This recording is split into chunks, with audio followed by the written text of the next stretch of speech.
Going to do another practice exercise. This might not be my favorite beverage that I'm talking about, but we will be talking about some food this time around. Here's practice example 2.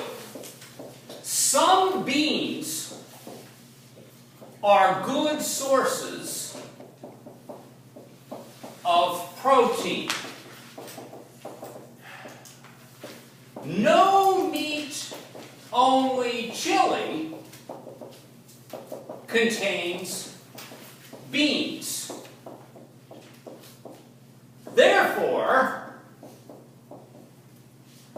meat only chili is not a good source of protein.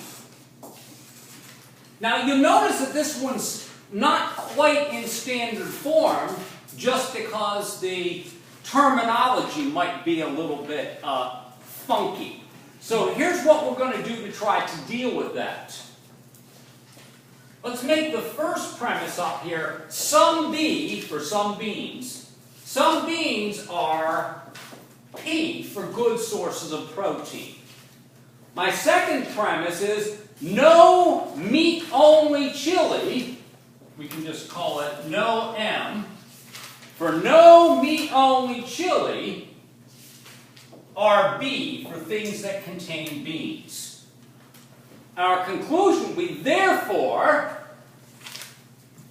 meat-only chili is not a good source of protein.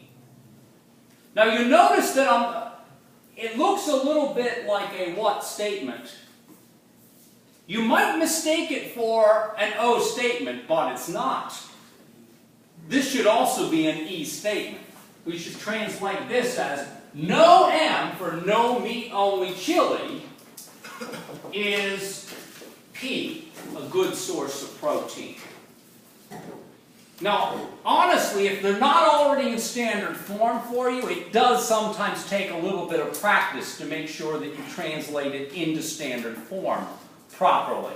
The good news for you folks is because we're keeping this fairly basic, this is more complicated than one that you would get on an exam.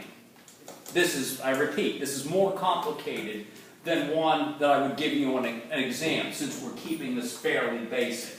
Now the mood and figure of this one,